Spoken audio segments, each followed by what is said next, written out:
Hey Bryn, Critter here. Here with this monstrosity of a redstone creation. One thing I've been trying to work on for the last age is a working drawbridge for my castle. And finally, I've gotten it working, and it was a lot harder than I expected. And it retracts like so. There you go. This thing extends out 5 blocks and then it's retracted another 5 blocks. Due to how the system works and the mechanics of how pistons can only push 13 blocks, it can actually be extended out 1 more block, like so. I've just restricted it to 5 because that's what fits inside the piece of the castle I'm working on. So drawbridges are a lot harder than they sound. Here is one of the earlier designs, and here I've got this piece here. This is a triple piston extender, and it does, as you might expect, it extends things triply. You can see with this glass here, this is basically the layout of what the area looks like. You have the first tower here, which can't actually fit anything under it because there are stairs down like this.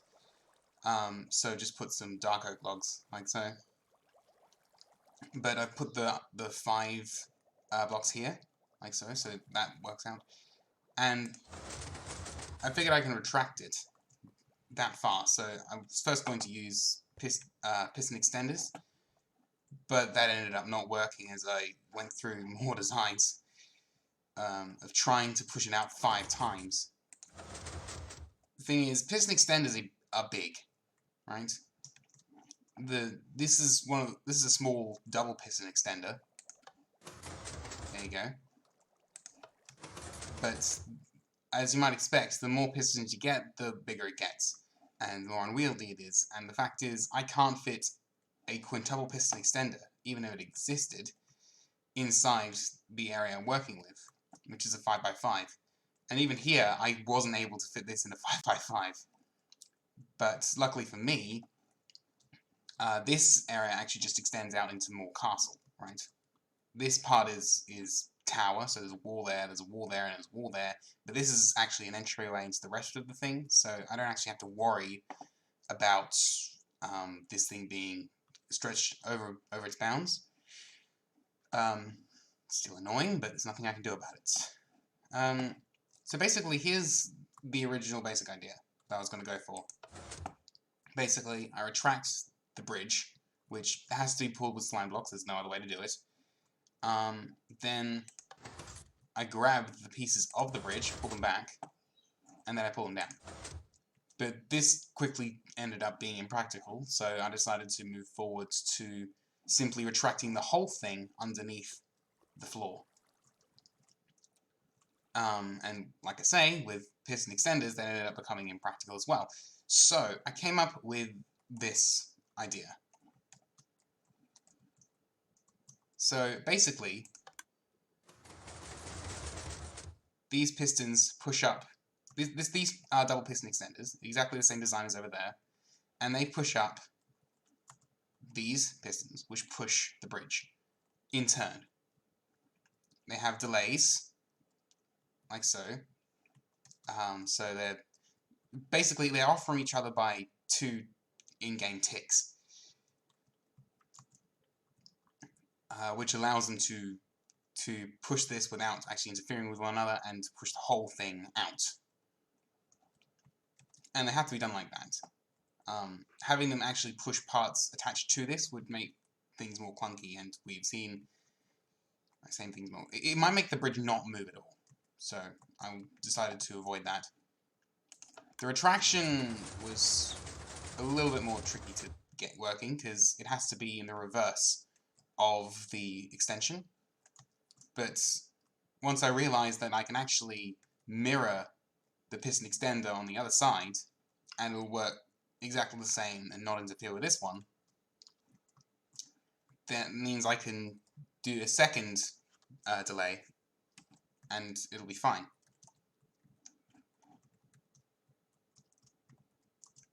But But when it comes to in-game ticks, it becomes a little bit more complicated than that. If you can look down here, this observer runs into these repeaters and into the double piston extender. Now this causes a delay of 1 for each observer, and then 2 and 4. So in a total of 7 ticks, this will pull this will extend the double piston extender and pull the piston back. Which means in order to extend out at the top here, I'll actually show you in a second. Just push it out. Oh, by the way, that extension also is part of it. This quickly sends a signal up and powers the piston very quickly, but retracts it immediately. And if a piston is powered, a sticky piston, if a sticky piston is powered in 1 tick, it just pushes. But if it's powered again, it will pull back. It's a very strange mechanic. So when I retract it, you can't see it because I have this in the way. I'll actually get that out of the way and try again. There you go. Then you see these have to extend before being pulled down, so the next one can be extended. And then the whole thing can be retracted and reset for when I send the signal again. But what that means is I have to actually send the signal to these pistons before this piston gets up to meet it. So what ended up happening, this is 7 ticks, I had a 6 tick window to send a signal in. That's actually a lie. I didn't have a 6 tick window because originally there wasn't this repeater here. This was exactly mirrored. And there was this 4 and 1. There was 5 ticks in here. So I had only 4 ticks to get the signal up from this area here, actually, because that was where this was originally. It was built exactly the same way, just 1 block this way. I had 4 ticks to get the signal up to them there, and I couldn't figure out how to do it. But when I realized that I could put another repeater in there and there would be no problem, like so, I did actually have enough room to put in a signal. So I actually originally set this to 4, so I gave myself as much time as necessary, and then I just made it work. So, yeah. That whole thing was frustrating. Getting both sides of this thing to work perfectly fine was really annoying. And I'm sure for someone smarter they could find a way to make the whole thing work with just one side. That way you'd actually be able to double this up. That's sort of part of the problem, is ignoring the fact that slime blocks stick together, so I couldn't actually do a 3-wide thing even if I wanted to. I mean, I do want to, but I can't do it. The fact is, I would have to power all of the pistons that are extending it. And I can't do it with this system, so someone smarter may be able to figure out a way to do all of this with one side, and then just be able to mirror that, but I don't know how to do that at the moment. So then there's one other problem, and that's with the signaling. Basically, it's actually really, really odd. Let's just reset these signals to off. There we go. So what have we got here? Basically, these are observers, so they detect any change in front of them. Here I've got them as redstone signals. I could have done them as a number of things, but this is probably the better way to do it, since, you know, delay and all that. So basically what happens is, if these turn on, it sends a signal and triggers the system. If I turn it off, it does exactly the same thing. And it's the same for both sides. Now, I needed to turn on, and I needed this to activate, then this to activate. So, but I had to do it in sort of a way that this activates, and then, this turns on, then this activates. Then this has to turn on, and then this activates. But then this turns off, and blah, blah, blah, blah. And I had to do that with a lever. But I took inspiration from a design called a T flip-flop, and I can actually show you what this is. I can just quickly remember how to build it. So that, and then there's a hopper on top.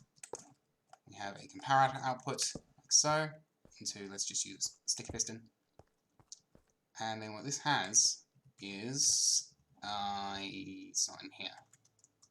Do I have a button here somewhere? There we go. Just replace the observer.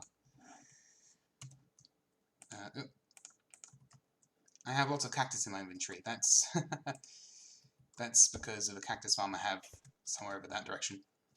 So basically, I put an item in here, and I press a button. It pushes the item into this dropper, which sends a comparator output. So it turns a button signal into basically a lever signal. And then I press the button again, and that didn't work. Oh, it's supposed to be there. Oops. There we go. Press the button again, and it retracts. Because this button affects this, and this, and this. So, it's the thing's currently in here. I press the button, it'll go into there, and into there. And then back into there. That'll trigger. Press the button there, it'll drop into there. It's a system, it works like that. Basically, I figured out how to turn a lever into a lever. This affects both T flip-flops, which are alternately powered. This one's currently powered, this one's currently not powered. As you can see, when you pull the lever, one turns on, pull the lever again, the other turns on, then off, then off. It was something I didn't expect. At all. It's quite ridiculous of a system. But it works. And as you can see, when I turn the lever on, it sends a signal out, which powers this side. But when it powers it, of course, it just simply activates it, because that's how observers work.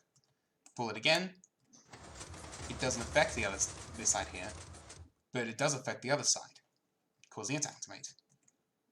And then when I pull it again, it turns it off. And then off again on this side. It's one hell of a system.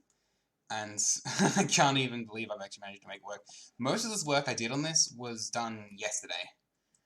Because this has been bugging in my mind since I built the castle and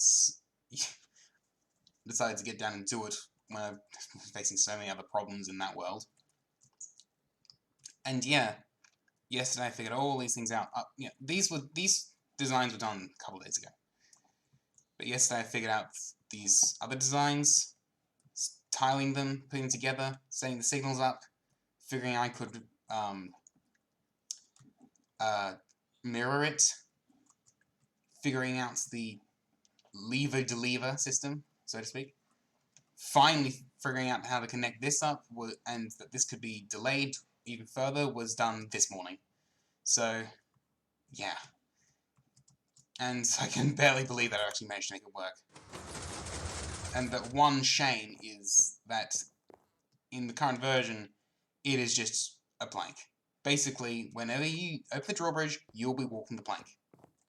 There'll be, the end of the drawbridge over here as well, so you'll be able to walk across the plank, but it's just a plank. That's all it's gonna have to be.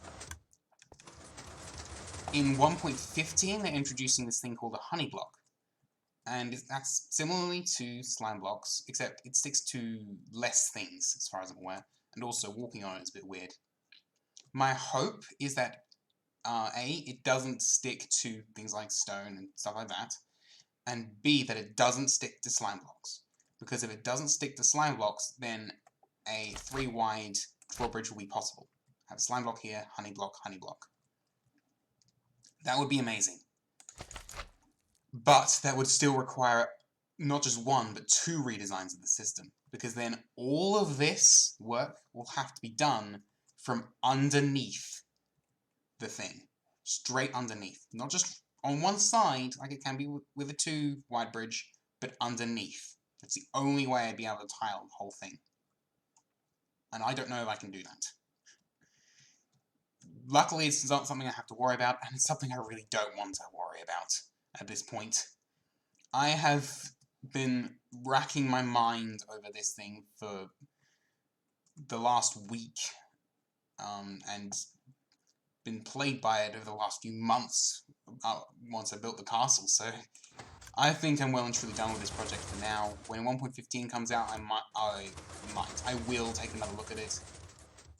And I probably haven't properly unexplained it either, but I haven't properly explained how all this worked, because I just felt like making this video right now, and I've only just finished it, and there's so much stuff going on here. It's insane. Absolutely ridiculous. I'll have to do a proper video describing my thought process at some point one day, but when I do that, I will want to, you know, be able to edit that. So that's not for right now. Oh, so yeah, I guess that is all that there is to it, and I'm going to end off this video by walking the plank. So this has been Critter. Bye, Bryn. That's the wrong button. Awkward end to the video.